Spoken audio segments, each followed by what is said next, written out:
আর কোনোদিন আমরা যদি চাই এই লাশের চেহারা দেখতে, কোনোদিন কেউ পারবে না। এজন্য আপনাদেরকে বলে যাই, আমাদের দাদা ছিল, আজকে আমাদের দাদা দুনিয়াতে নাই। আমাদের নানা ছিল, আজকে দুনিয়াতে আমার নানা নাই। অনেকের বাবা দুনিয়ার জমিনে ছিল, আজকে আমাদের বাবা অনেকের হারায় গেছে।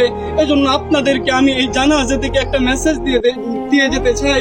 যারা আজকে মনে করতেছেন যে দুনিয়ায় আমার জন্য আসল, এ দুনিয়ায় আমার, আল্লাহ তাআলা বলতেছেন আমাল হায়াতুদ দুনিয়া ইল্লা মাতাউল গুরুর, যে দুনিয়াটা হচ্ছে একটা ধোঁকা, এ দুনিয়ার সব কিছুই ধ্বংস হয়ে যাবে।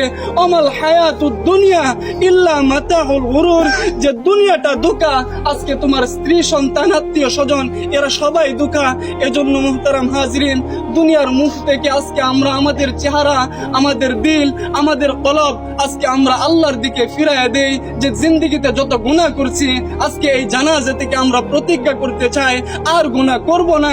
যেই কবরে আমাকে যেতে হবে, সেই কবরে আমাকে একা থাকতে হবে, আর গুনাহ করব না।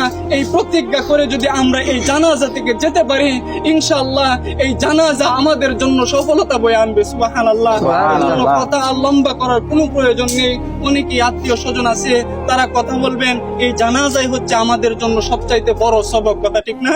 আল্লাহ তাআলা আমাদেরকে যে কথাগুলো বলছি সকলকে বোঝার তৌফিক দান করুক। সকল বলে আমিন।